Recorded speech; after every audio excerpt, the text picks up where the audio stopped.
வணக்கம் நண்பர்களே. வங்கியில் நகைக்கடன் வாங்கியுள்ளீர்களா? பிப்ரவரி 1 முதல் வருகிறது மாற்றம். அது என்ன மாற்றம் அப்படிங்கிறத இந்த வீடியோவில் முழுவதும் பார்க்கலாம். அதுக்கு முன்னாடி நம்ம சேனலை இதுவரைக்கும் சப்ஸ்கிரைப் பண்ணலன்னா சப்ஸ்கிரைப் பண்ணி வச்சுக்கோங்க. அப்படியே பக்கத்தில் உள்ள பெல் பட்டனை மறக்காமல் ப்ரெஸ் பண்ணி வச்சுக்கோங்க. அப்போ தான் நம்ம சேனலில் இது போன்ற வீடியோக்களை அப்லோட் செய்யும்போது உங்களுக்கு தொடர்ந்து கிடைக்கும்.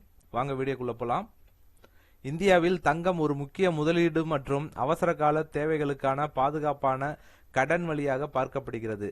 தங்கத்தின் விலை தொடர்ந்து உயர்ந்து வரும் நிலையில் பிப்ரவரி 1ஆம் தேதி தாக்கல் செய்யப்பட உள்ள மத்திய பட்ஜெட்டில் நகைக்கடன் தொடர்பான விதிகளில் மாற்றங்கள் வரலாம் என்ற எதிர்பார்ப்பு உருவாகியுள்ளது. குறிப்பாக முத்தூட் பைனான்ஸ், மணப்புரம் போன்ற வங்கிகள் சாராத நிதி நிறுவனங்களுக்கு வங்கிகளுக்கு கிடைப்பது போல் பீரியாரிட்டி செக்டர் லெண்டிங் போன்ற சலுகைகள் வழங்கப்பட வேண்டும் என்ற கோரிக்கை எழுந்துள்ளது. இந்த சலுகைகள் கிடைத்தால் நகைக்கடன் வழங்கும் செலவுகள் குறைந்து பொதுமக்களுக்கு குறைந்த வட்டியில் நகைக்கடன் வழங்க முடியும் என்று கூறப்படுகிறது. நகரங்களை விட கிராமப்புறங்களில் நகைக்கடன் பயன்பாடு அதிகமாக இருப்பதால் வட்டி குறைந்தால் கிராமப்புற மக்களுக்கு அதிக பயன் கிடைக்கும். மேலும் UPI வழியாக கோல்டு லிங்க்டு கிரெடிட் லைன் அறிமுகப்படுத்த வேண்டும் என்றும் கோரிக்கை உள்ளது. கடந்த ஆண்டு RBI நகைக்கடன் தொடர்பாக சில கட்டுப்பாடுகளை கொண்டு வந்த நிலையில் அதில் மேலும் மாற்றங்கள் செய்யப்படலாம் என்றும் தகவல்கள் வெளியாகியுள்ளன.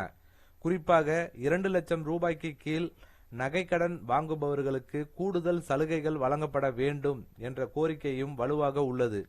அவசர மருத்துவ செலவுகள், கல்வி கட்டணம், விவசாயம் மற்றும் நிலம் வாங்குதல் போன்ற தேவைகளுக்காக நகைக்கடன் அதிகம் பயன்படுத்தப்படும் நிலையில் மத்திய பட்ஜெட்டில் வரக்கூடிய இந்த மாற்றங்கள் ஏழை மற்றும் நடுத்தர மக்களுக்கு சாதகமாக அமையுமா அல்லது பாதகமாக அமையுமா என்பதை பிப்ரவரி 1க்கு பிறகே தெரியும். ஸோ கண்டிப்பாக நகைக்கடனில் நிறையா கோரிக்கைகள் வச்சுக்கிட்டே தான் இருக்காங்க பொதுமக்களும். ஸோ அதெல்லாம் நிறைவேற்றப்படுமா இல்லையா அப்படிங்கிறது பிப்ரவரி 1ஆம் தேதி கண்டிப்பாக தெரிஞ்சிடும். ஸோ இந்த வீடியோ உங்களுக்கு பயனுள்ளதாக இருக்கும்னு நினைக்கிறேன். இந்த வீடியோ உங்களுக்கு பிடிச்சிருந்துச்சுன்னா லைக் பண்ணுங்கள். உங்களுடைய கருத்துக்களை கமெண்ட் செக்ஷனில் கமெண்ட் பண்ணுங்கள். உங்கள் உறவினர்கள் நண்பர்களுக்கு ஷேர் பண்ணுங்கள். மீண்டும் இதுபோன்று வேற ஒரு வீடியோவில் சந்திப்போம்.